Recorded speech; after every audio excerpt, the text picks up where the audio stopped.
Bonjour, bonjour, comment allez-vous? C'est Mario, comment vas-tu? C'est Mario. Donc, je prends un moment pour te parler aujourd'hui. Je prends un moment pour te parler, mon frère, ma soeur, mon frère en Jésus-Christ, ma soeur en Jésus-Christ, mon frère de ma famille naturelle, mon frère, ma soeur, mon neveu, ma nièce, mon ami sur Facebook, vous qui me regardez, en tout cas, que ce soit par Facebook, que ce soit par YouTube, en tout cas qui m'entendez par audio, en tout cas, je vous salue dans le nom de Jésus et sachez que je vous aime de l'amour de Jésus. Euh, je veux votre bien, je désire que vous soyez en bonne santé. Je désire que tu prospères, que tu sois en bonne santé, comme prospère l'état de ton âme. Je désire que tu sois heureux éternellement. Je désire que tu sois heureux maintenant et pour toujours. Je désire que tu sois en bonne santé spirituellement, mentalement, émotionnellement, sentimentalement, à tous les points de vue. Je désire ton bonheur, je désire ta paix, je désire ton épanouissement. Je veux que tu sois glorifié. Glorifié. Je désire la gloire pour toi. Je désire l'honneur pour toi. Je désire l'immortalité pour toi. L'immortalité en Jésus-Christ. Parce que c'est en Jésus seul que se trouve l'immortalité. Je désire que ton cœur soit rempli de joie, la joie de l'éternel, la joie, la vraie joie. Je désire que tu aies de la joie. Je désire que tu aies du plaisir dans la vie. Je désire que ton épanouissement, je veux ton épanouissement. Je veux ton bonheur, je veux ta prospérité. Oui, je veux ta prospérité. Je veux ton épanouissement. Je veux ce qu'il y a de meilleur pour toi. Je veux ce qu'il y a de meilleur pour toi. Je veux tout ce qui est bon pour toi. Je veux pas le malheur pour toi. Je veux pas la maladie pour toi. Je ne veux pas des tragédies pour toi. Non, je veux pas la mort pour toi, moi. Je veux pas les maladies pour toi.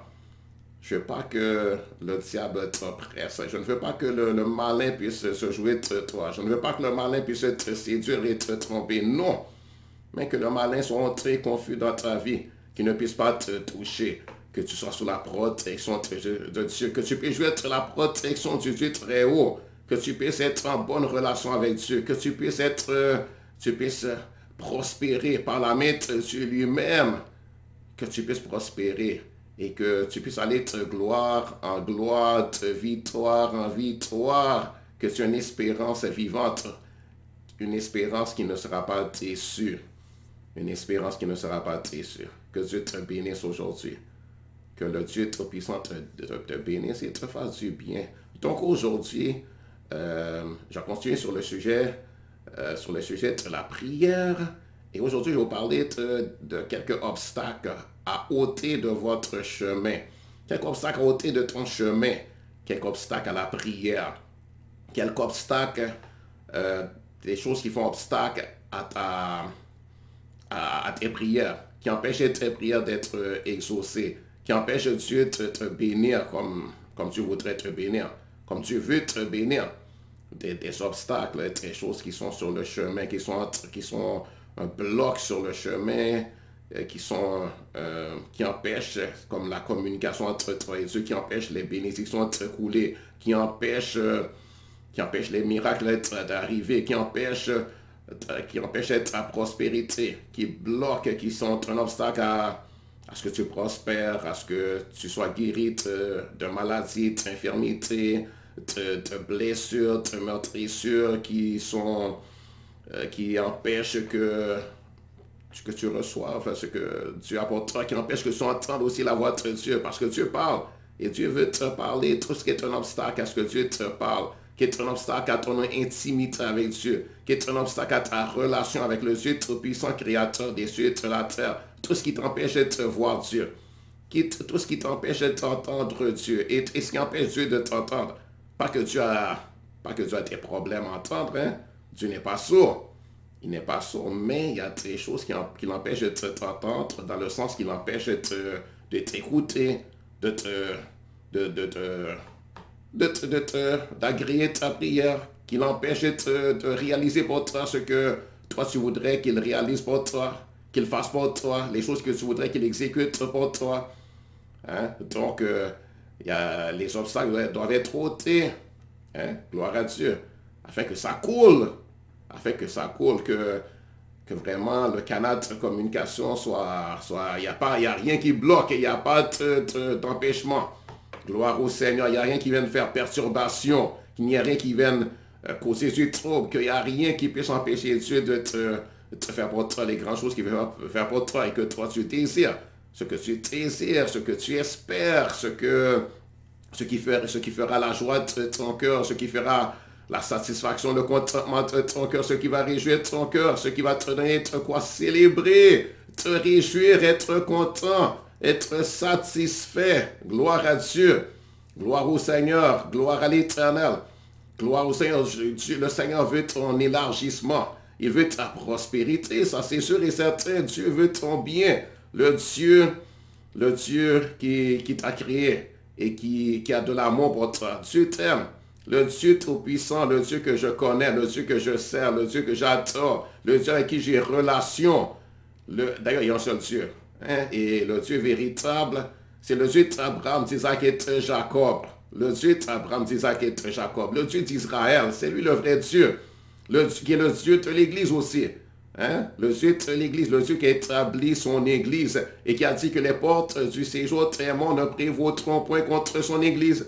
C'est-à-dire les puissants de l'enfer n'auront pas la victoire sur l'Église. Ils ne vont pas triompher de l'Église. Ils ne vont pas terminer sur l'Église. Ils ne vont pas empêcher la gloire de Dieu de se manifester dans l'Église. Ils ne vont pas empêcher les enfants de Dieu d'être bénis, de prospérer, d'aller de gloire en gloire, de victoire en victoire et de prendre possession de ce qui est à eux. Le malin vaincu, gloire à Dieu. Et Dieu nous aime. Dieu aime les hommes de toute race, de tout peuple, de toute nation, de toute langue, de tout peuple. Gloire à Dieu. Et même de toute religion. Quoique, c'est pas ça parce qu'il aime, par exemple, Dieu aime les bouddhistes. Il aime les gens de l'islam. Mais cependant, il ne répond pas à leurs prières. À moins qu'ils prient, qu'ils demandent à Dieu, le vrai Dieu, de se révéler à eux avec sincérité. Et qu'ils viennent demander à Dieu de les sauver. Hein, de les sauver à cause de ce que Jésus a fait. Pas basé sur les paroles de Bouddha ou de quelqu'un faux prophète. Pas basé sur les paroles de yogi de l'hindouisme. Pas basé sur les paroles des moines bouddhistes. Mais basé sur les Saintes Écritures. Ou bien même, s'ils n'ont pas entendu les Saintes Écritures, mais ils peuvent voir qu'il y a quelque chose qui ne marche pas. Et ils disent, Dieu, toi le Créateur des cieux et de la terre, révèle-toi à moi. Ça fait des années que je prie. Hein, je prie à Bouddha et il n'y a pas de réponse.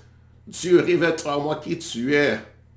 Hein, il doit avoir un créateur. Toi, le créateur, révèle-toi à moi. Et Dieu se révèle comme ça à tes gens. Hein, et Dieu les fait sortir du bouddhisme. Dieu leur fait comprendre qu'ils sont dans l'erreur. Et c'est pour ça qu'il n'y a pas de réponse. Parce qu'ils sont en train de prier à un homme mort.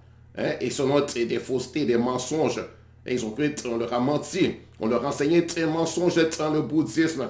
On leur enseigne des mensonges aussi pareillement dans le shintoïsme, dans le confucianisme, qui est notre comment dire, système de mensonges, système religieux mensonger, parce qu'il y a beaucoup de systèmes religieux mensongers sur la terre. Hein, beaucoup de systèmes, ça c'est le diable, des démons qui ont répandu des mensonges sur la terre pour confondre les gens, pour mettre la confusion, pour mettre l'égarement, pour causer l'égarement, pour donner de fausses espérances aux hommes, pour leur causer déception, désappointement, pour causer qu'ils mettent leur espérance dans ce qui est faux, qu'ils aient une fausse espérance, une fausse conviction, une fausse croyance, et qu'ils soient trompés et qu'ils se retrouvent en enfer. C'est ça hein, le but du diable. Hein? Il veut donner aux hommes un sens de fausse sécurité, n'est-ce pas? Parce que si on pense que tout est bien, par exemple, on est en islam, on pense que tout est bien, mais c'est pas bien. Hein? On est en erreur, on va se retrouver en enfer. Hein? Donc, puisse Dieu vous éclairer. Hein? Puisse Dieu vous éclairer. Et Jésus a dit, voici les signes qui accompagneront ceux qui auront cru.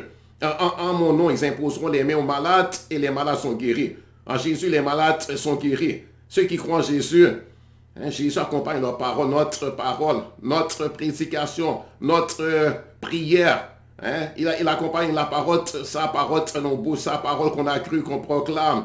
Et quand on prie, il y a des miracles qui sont faits, il y a des guérisons.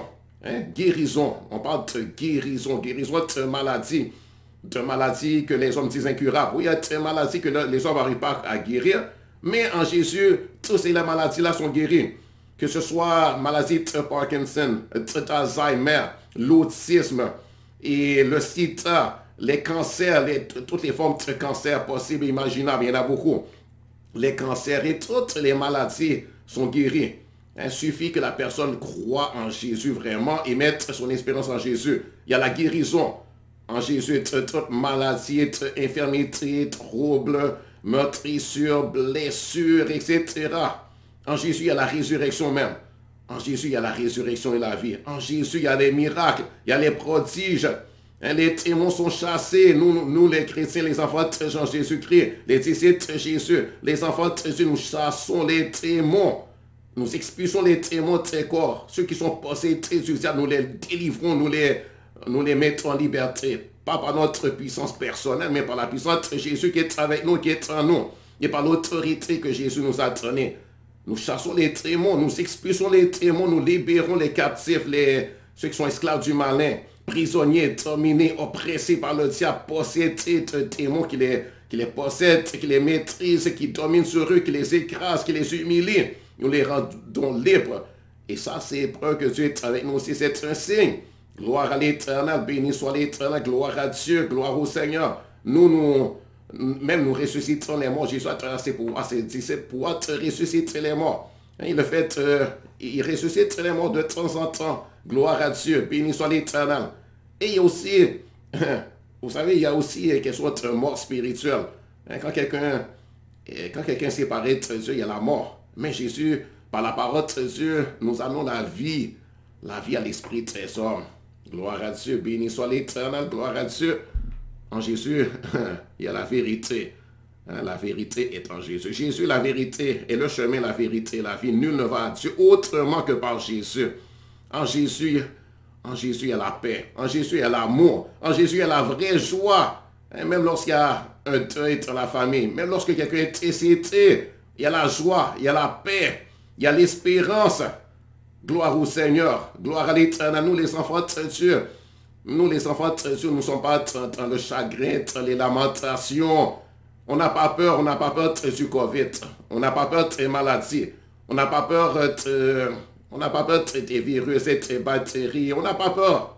On n'a pas peur des démons non plus. On n'a pas peur de la sorcellerie, de la magie, des enchantements, de l'envoûtement. On n'a pas peur des talibans. On n'a pas peur des terroristes. On n'a peur de rien ni personne. Il n'y a pas de peur pour nous. Il n'y a pas d'épouvante pour nous. Non, il n'y a pas d'épouvante. Il y a la joie, il y a la paix, il y a la tranquillité. C'est ça qui est en Jésus. Viens à Jésus. Donne ta vie à Jésus, tu auras tout ça. Et tu auras un héritage glorieux. Tu deviendras l'enfant de Dieu, le Fils de Dieu. Et tu auras de l'assurance et de la confiance. Et ton espérance ne sera jamais déçue. Tu ne seras jamais honteux d'avoir cru en Jésus, d'avoir mis ton espérance en Jésus. Et tu vas lui parler, il va te répondre, il va agir pour toi. Il va faire de grandes choses pour toi. Il va te faire entendre sa voix. Tu auras une relation personnelle, intime avec Dieu, maintenant sur la terre. C'est maintenant, ça commence, c'est pas comme plus tard. Et c'est maintenant, dès le premier jour, tu vas commencer à sentir la paix de Dieu. Tu deviendras une nouvelle créature. Une personne changée, nouvelle, avec un caractère nouveau, une nature nouvelle, un cœur nouveau. Dieu va mettre en toi un esprit nouveau. Il va renouveler ton esprit. Et ton âme sera restaurée, sera guérie, sera consolée. Gloire à Dieu. Donc je sens de te dire ça. Mais aujourd'hui, je vais vous parler de la repentance. Repentance. Car le manque de repentance, c'est un obstacle aux réponses, à ce que Dieu te réponde, à ce que tu aies réponse à tes prières, à ce que tu aies réponse à tes requêtes. N'est-ce pas? Tu fais tes requêtes, tu adresses des supplications à Dieu, tu pries à lui, tu te lamentes devant lui, tu te lamentes à ses pieds, tu dis, Dieu agis pour moi, Dieu, donne-moi un travail. Dieu, j'ai besoin de travailler, donne-moi un travail, Dieu. Permets que je puisse prospérer, Dieu, que j'ai une bonne rémunération, Dieu. Bénis ma business, fais prospérer ma business, mon commerce. Dieu, je veux une maison. Je veux me marier. Je veux avoir 13 enfants. Je veux enfanter. Guéris-moi, guéris-moi, rends-moi fécond, capable d'enfanter. Dieu, donne-moi un époux, une épouse. Dieu, où es-tu? Agis pour moi, j'ai besoin de toi. Dieu, je manque de paix dans mon cœur, je manque d'assurance, j'ai peur, je crains. Dieu, délivre-moi de la crainte. Dieu, il y a des démons qui me persécutent.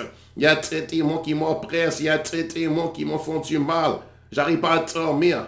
Eh bien, le problème, c'est, ça peut être vraiment être repentant dans ton cœur. Tu pries à Dieu, mais tu ne t'es pas repenti.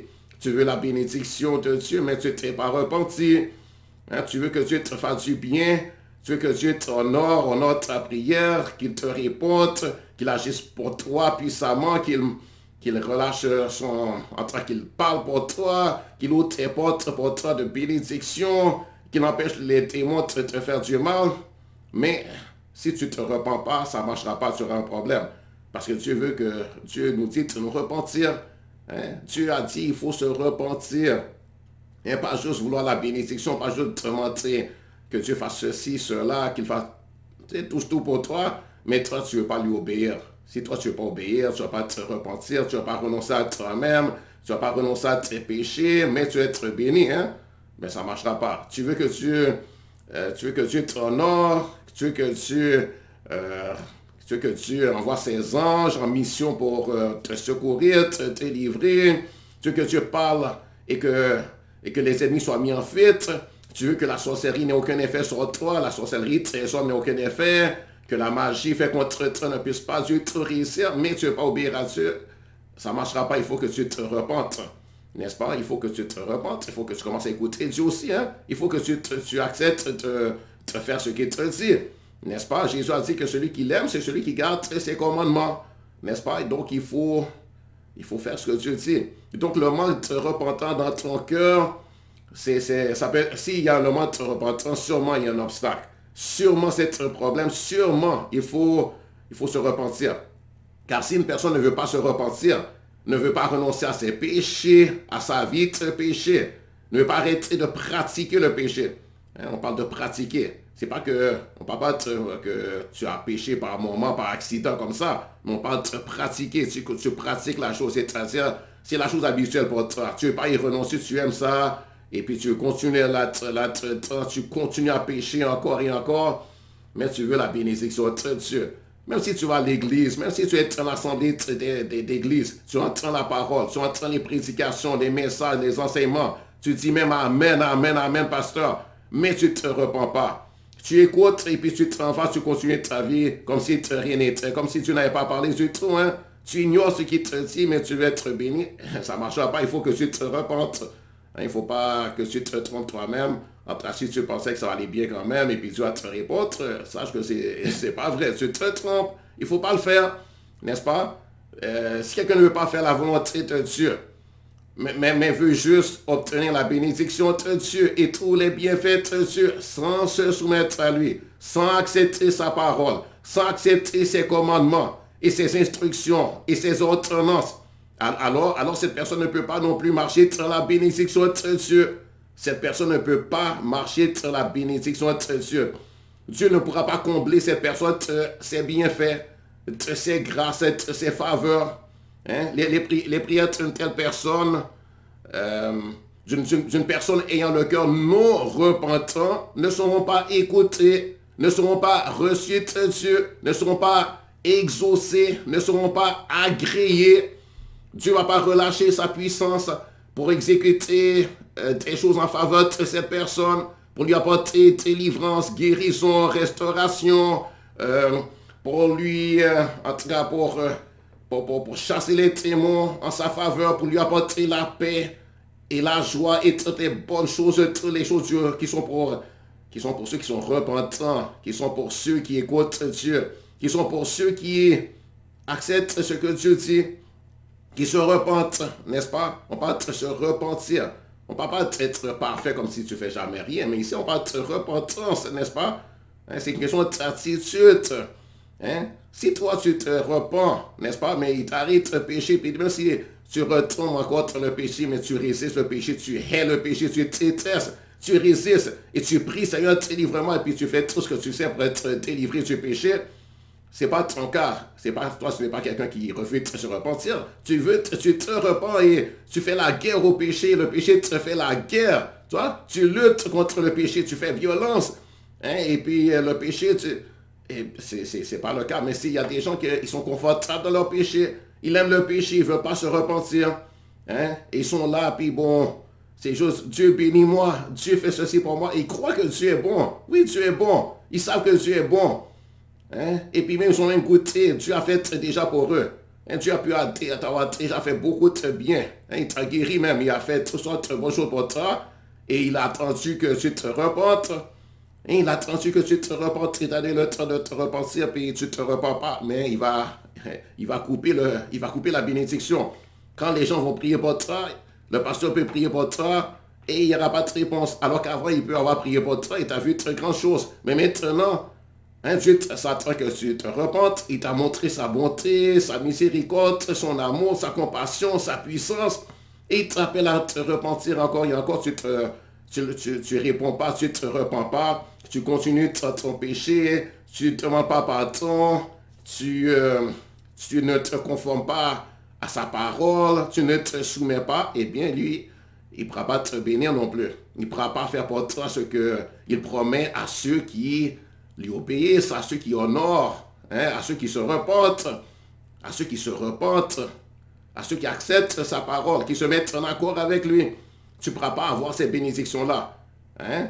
Et tu ne pourras pas non plus être pardonné. Tu ne pourras pas être pardonné. Hein? Il va y avoir un problème. Hein? Donc, refuser de se repentir, c'est être la rébellion, c'est résister à Dieu, c'est mépriser sa loi et ses commandements, c'est ne pas craindre son autorité et ne pas avoir du respect pour Dieu, le Tout-Puissant, le Créateur des cieux et de la terre, ton roi, Dieu est ton roi, parce qu'il est roi que tu le veuilles ou pas. Il est ton Seigneur, hein, tu lui appartiens, les cieux et la terre lui appartiennent. Hein? Mais c'est pas ça parce que tu lui appartiens que tu es soumis, que tu es obéissant, mais tu lui appartiens quand même. Il t'a créé, il t'a fait, il a tes droits sur toi.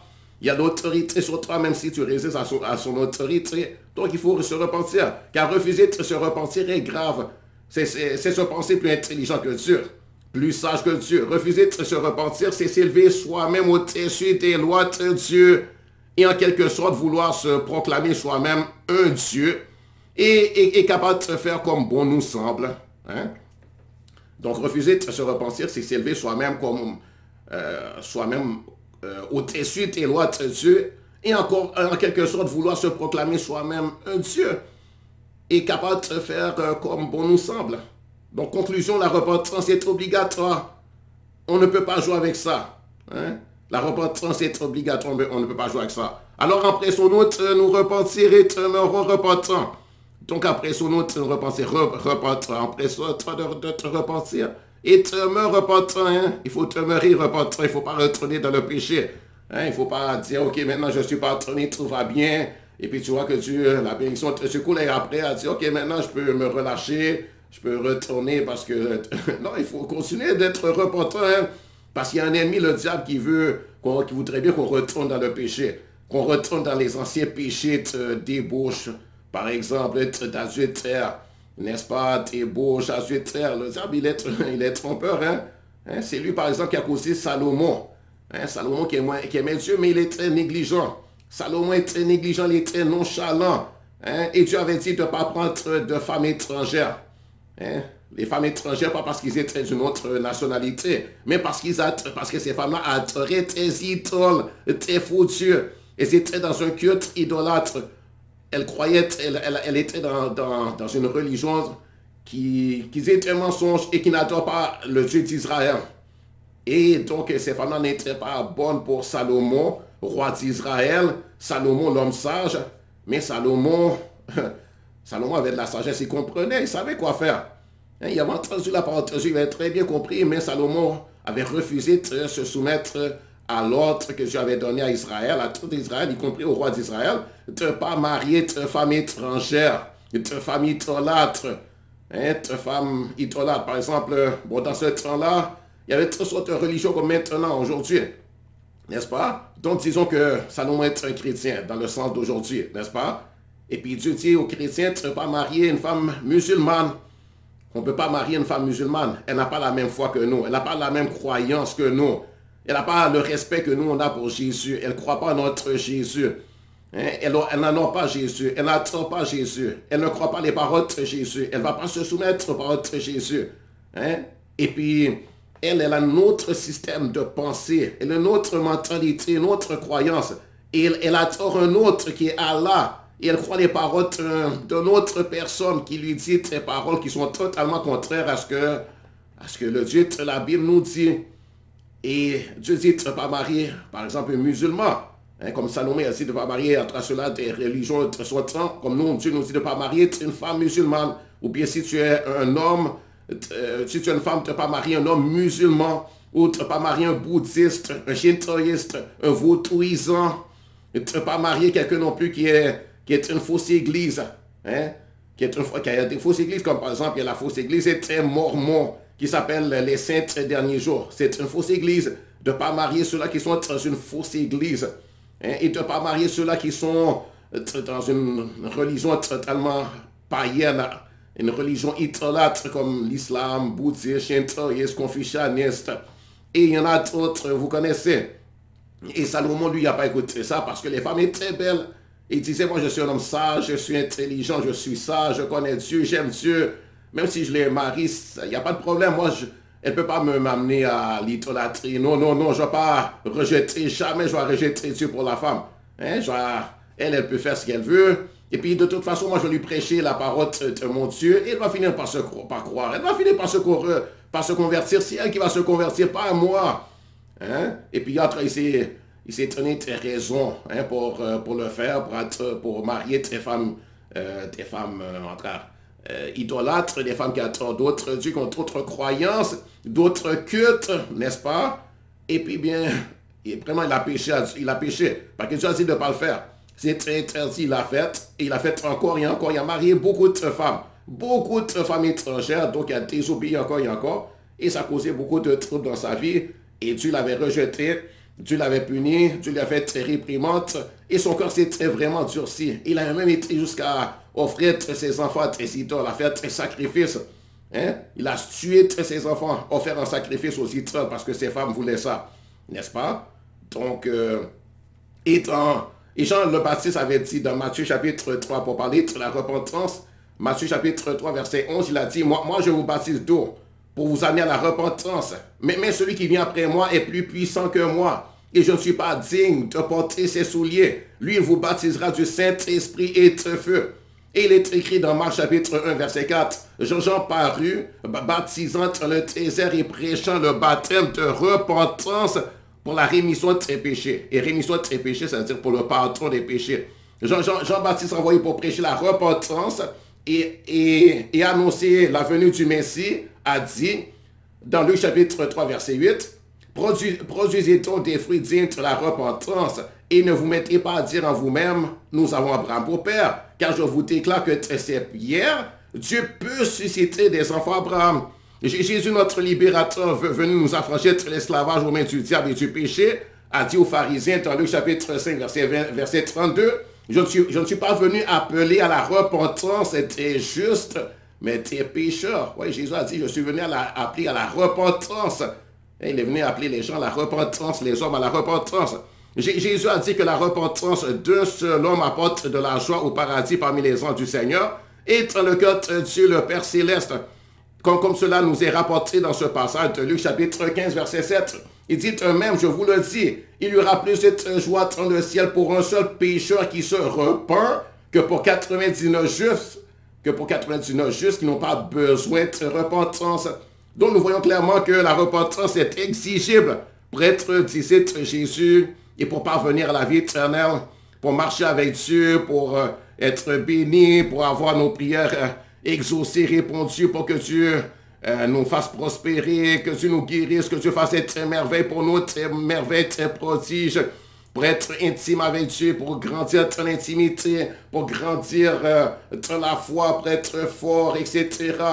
Il faut la repentance. Alors, acceptons la repentance, acceptons de nous repentir et demeurons repentants. Alors, voilà le message que j'avais pour toi aujourd'hui. Que Dieu te bénisse. Et alors, Donc, si toi qui m'entends, tu as besoin de repentance, hein, tu vois que les choses que j'ai dit, bon, il y a certains points où vraiment tu as besoin de repentance, alors repens-toi, juste accepte de te repentir. Hein, décide que, décidément, à partir de maintenant, tu ne vas pas jouer avec les choses, que tu te repens, que tu te mets en accord avec Dieu, que tu demandes pardon sincèrement et que tu essaies de te mettre en accord avec Dieu, de te soumettre et simplement te dire, moi je me repens. Hein, je change de mentalité, de façon, cette façon de faire que j'avais, d'être négligent, de ne pas écouter Dieu, d'aimer le péché, d'aimer le péché plus que Dieu, d'aimer le plaisir plus que Dieu, d'aimer les femmes plus que Dieu, d'aimer le sexe plus que Dieu, d'aimer l'argent plus que Dieu, d'aimer les richesses plus que Dieu, d'aimer les amis plus que Dieu, d'aimer mon plaisir plus que Dieu, d'aimer, en train de vouloir faire ma volonté plutôt que la volonté de Dieu. Je me repens de ça. Hein, je me repens, je reconnais que j'ai mal fait dans cela et j'arrête de mal faire.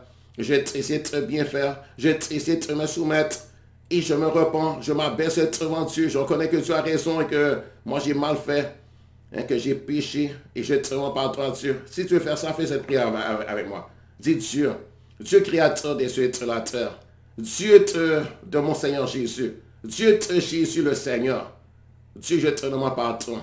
Je me repens aujourd'hui. Je me repens aujourd'hui de ma mauvaise conduite, de ma mauvaise façon d'agir, de mes mauvaises attitudes, de t'avoir résisté, d'avoir été négligent, de ne pas m'être repenti, d'avoir fait ce qui est mal à tes yeux, de t'avoir déshonoré de cette façon-là.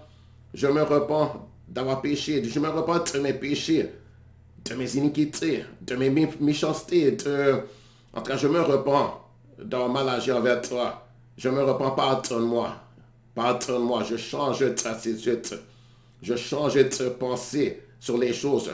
Hein, je change, je vais essayer de ne plus aimer le péché, de ne plus pratiquer le péché, de ne plus m'abandonner au péché, de ne plus m'abandonner dans les bras du péché, de ne plus prendre plaisir dans le péché, dans ce qui est mal, dans ce que tu condamnes, dans ce qui a causé la mort de l'humanité, dans ce qui a amené des châtiments terribles sur l'humanité, ce que tu dis être mal, ce que tu dis être péché. Je reconnais que c'est péché et je vais essayer de trahir le péché et de me détourner du péché et je vais essayer de vivre comme tu veux. Pardonne-moi et viens me laver de mon péché. Viens me laver du péché qui est en moi. Donne-moi un cœur droit, un cœur pur. Viens changer mon cœur. Viens enlever la dureté dans mon cœur. Viens enlever la rébellion dans mon cœur. Enlève la rébellion dans mon cœur. Je ne veux plus être rebelle. Enlève la rébellion. Enlève l'insoumission. Enlève la négligence. Enlève le mépris. Enlève le mépris très chaud de Dieu. Et mets dans mon cœur le respect pour la sainteté, pour la pureté, pour la droiture, pour la bonne moralité, pour la parole de Dieu. Donne-moi du respect pour toi, pour ta personne, pour ta parole, pour ton royaume, pour ta justice, pour ta loi, pour tes commandements. Donne-moi un cœur droit et enlève l'injustice de mon cœur. Enlève ce qui n'est pas bon de mon cœur. Lave-moi par ton sang, Jésus. Purifie-moi, sanctifie-moi. Donne-moi un cœur pur. Donne-moi un cœur pur. Et donne-moi ton esprit, le Saint-Esprit. Donne-moi le Saint-Esprit. Sauve-moi. Donne-moi la vie éternelle. Donne-moi la vie éternelle. Sauve-moi. Donne-moi la vie éternelle. Sauve-moi. Donne-moi un cœur nouveau. Et donne-moi un esprit nouveau. Donne-moi un esprit nouveau. Donne-moi un esprit de bonne volonté. Que je puisse être vraiment de bonne volonté. De bonne volonté. Donne-moi un cœur obéissant. Aujourd'hui même. Et fais-moi naître de nouveau si je ne suis pas encore né de nouveau. Fais-moi naître de nouveau. Naître de ton esprit, de ta parole. Fais-moi naître de nouveau. Donne-moi un caractère nouveau. Donne-moi un esprit nouveau. Donne-moi une nouvelle nature. Une nouvelle nature. Et que je pense différemment. Donne-moi la pensée de Christ. Donne-moi de penser comme toi, Jésus. Donne-moi de penser comme toi, Jésus. Donne-moi de penser comme toi, Jésus. Je veux faire ta volonté. Et remplis-moi de ton esprit. Donne-moi ta vie. Et je reçois le pardon. Au nom de Jésus. Au nom de Jésus. Au nom de Jésus. Amen, amen, amen. Amen. Alors que Dieu te bénisse. Au revoir. C'était Mario.